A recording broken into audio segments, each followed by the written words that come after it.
menyambung pembicaraan, diskusi, dan pengajian pada sore hari ini yang kita telah tahu banyak tentang sejarah mazhab dan kenapa munculnya mazhab dan berapa banyak mazhab-mazhab fikih mazhab-mazhab di Islam.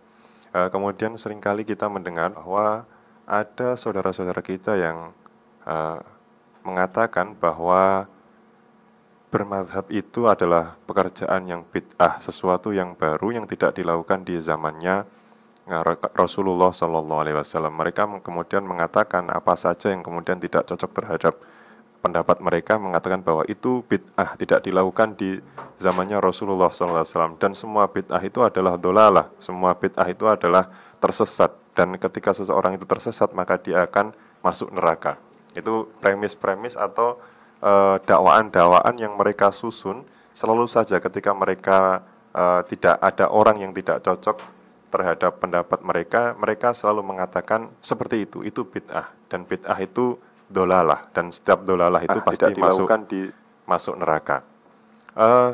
Lalu kemudian bagaimana kita mensikapi klaim dari saudara-saudara kita yang mendakwa bahwa bermadhab itu mengikuti atau taklid terhadap salah satu madhab itu adalah pekerjaan yang bid'ah, dan sesuatu yang bid'ah itu kata mereka itu adalah dolalah, dan setiap dolalah itu masuk neraka. Mungkin bisa dijelaskan lebih luas. Bid'ah itu kan ada mengatakan memang ya kalau kita selami, kalau kita hayati atau kita pandang, Kanjeng Rasul itu juga tidak pernah terawih sampai 20 kali. Enggak pernah Kanjeng Rasul itu. Nah, kenapa? Sekarang kok 20 kali? Di Mekah itu 20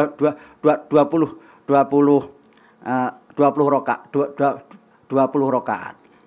Nah, itu memang apakah itu bid'ah?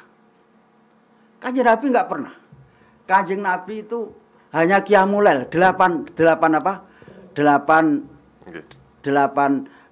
rakaat. Tapi kalau menurut pendapat mereka mengatakan sesuatu yang tidak ada di zamannya Rasulullah, maka apa yang tidak dilakukan oleh Kanjeng Nabi, maka itu adalah bid'ah.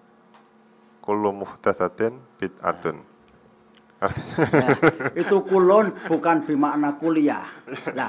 Lah, Kanjeng Nabi juga dawuh, alaikum bis sunnati wa sunnati khulafai rasyidin min ba'di.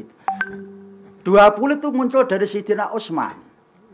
Oleh karena itu saya di Mekah juga 20, bahkan di Aljazair itu di Maroko itu tarawih itu sampai 60 rakaat. Dalilnya apa? Man qoma ramadhana imana wa ihtisaba ghufir. Man qoma itu pokoknya banyak. Begitu. Oleh karena kadang-kadang kita katakan orang Rembang itu memang nelayan, mosok nelayan semua. Dan juga ada nikmatil bid'ah hadhihi. Itu juga ada. Saya kira itu pengertian yang terlalu picik lah. Banyak sekali. Ini juga referensinya Kanjeng Rasul juga mengatakan, ya, faida sa'al mengatakan fas'alu bi. Tadi hadisnya kan. Fas'alu ala dzikri in kuntum la ta'lamun. Langsung Kanjeng Nabi kamu harus, ya tidak begitu. Memang saatnya belum ada begitu. Lah Kanjeng Nabi pakai miring-miring pakai isyarat fas'alu ala dzikri in kuntum la ta'lamun. Kalau kita analisa.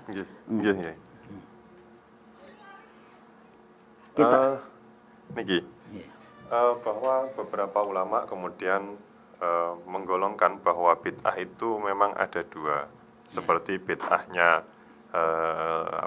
penyusunan Al-Quran, bid'ahnya madrasah pada saat ini misalnya, kan itu juga tidak ada di zamannya Kanjeng Nabi. Apakah itu kemudian bisa kita sebut sebagai bid'ah? Kan karena kalau menurut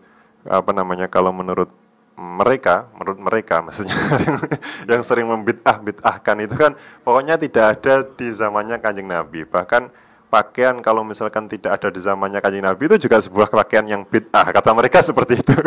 Artinya kan sebetulnya kita bisa menggolongkan bahwa bid'ah, atau beberapa ulama ini bisa menggolongkan bahwa bid'ah itu ada yang bid'ah hasanah dan ada yang bid'ah sayyi'ah. Dan bid'ah hasanah itu misalnya seperti penyusunan ilmu-ilmu yang ada seperti ilmu kalam, ilmu nahwu tidak dijumpai di zamannya Kanjeng Nabi, tetapi dimulai di Abul Aswad Ad-Du'ali ketika bertanya kepada Sayyidina Ali. Kemudian dan lain sebagainya. Bahkan kemudian penulisan Al-Qur'an dan sebagainya itu kan juga merupakan sebuah bid'ah. Artinya memang ada bid'ah hasanah dan bid'ah sayyi'ah. Apakah itu kemudian bisa menjadi counter bagi mereka-mereka yang sering menuduh? Jelas itu. Nah, kalau kita tidak bisa baca Quran. Bahkan dulu tulisannya juga tidak ada titiknya ya. Tidak ada titiknya. Bahkan di kertas, bahkan di tulang-tulang. Kalau kita mengikuti, kalau tidak pada Kanjeng Nabi tidak ada, dikatakan bid'ah, kita nggak bisa baca Quran. Kita nggak bisa baca hadis. Wah, nggak bisa baca apa? Ilmu nahwu Abu Ali itu ya, pertama-tama. Hadis juga begitu. Oleh karena itu kalau kita itu terlalu memandang semua dolalah, kita nggak bisa baca Quran, kita nggak bisa ngaji. Coba kita nggak bisa ngaji kita. Oleh karena itu semua yang tidak bertentangan dengan agama dan ada nuansa bagus itu ya kita kan bid'ah hasanah. Kalau tidak ada bid'ah hasanah, kita tidak bisa baca Quran. Tidak ada titiknya. Ada titiknya saja kita sudah bingung. Apalagi nanti kalau kita mempelajari apa tafsirnya, mempelajari masalah hadisnya, apalagi sampai fikihnya, malah nggak bisa. Kita harus asbabun nuzul yang mengatakan nasih mansuh itu juga siapa? Kanjeng Nabi nggak pernah menangis di nasih, nggak pernah. Oleh karena itu makanya non saya ya pun jenengan terangake jangan terlalu kita itu memang Islam itu begitulah, indahnya Islam itu begitu. Apalagi yang dianut oleh orang-orang Nahdlatul Ulama. Berarti memang ada kategori bid'ah hasanah dan ada bid'ah dhalalah. Ya, ini termasuk masalah tarawih itu kan sebaik-baiknya bid'ah inilah nikmatul bid'ah hadhihi. Baik, mungkin kita akan lebih membahas lebih lanjut tentang bahwa ada idiom yang mengatakan bahwa al-ami la madhabalahu, seorang yang awam itu tidak mempunyai madhab. Mungkin bisa dijelaskan lebih lanjut tentang pengertian bahwa al-ami la madhabalahu itu, bahwa seseorang yang awam itu tidak harus kemudian, atau bagaimana penjelasan tentang doktrin bahwa orang awam itu tidak kemudian bermadhab. Ada gimana tadi saya? Al-ami, orang yang awam itu la madhabalahu, tidak harus bermadhab, tidak harus berpegang kepada madhab. Kok malah begitu? Justru orang yang awam itu harus bermadhab. Harus bermadhab, ya. Itu makalah dari mana itu? Itu kan sebuah makalah-makalah yang sangat terkenal sekali di kajian usul fikih biasanya, kemudian mengatakan bahwa al-ami la madhabalahu, artinya orang awam itu cenderung mengikuti fatwa ulama setempat, bahwa ulama sendiri dia tidak memikirkan. Ulama setempat itu juga larinya juga ke madhab. Ke madhab katanya. Ya, itu cuma istilahnya cuma jalannya, jalan begitu aja. Saya kira sekarang memang di keterangan di dalam kitab apa itu yang dikarang oleh Ibnul Hajib itu memang harus tahu dalil-dalilnya. Tapi kalau orang awam tidak usah begitu, ifta dari ulama yang betul-betul juga ada kan ulama mujtahid madhab, mujtahid ifta, barang kan juga ada.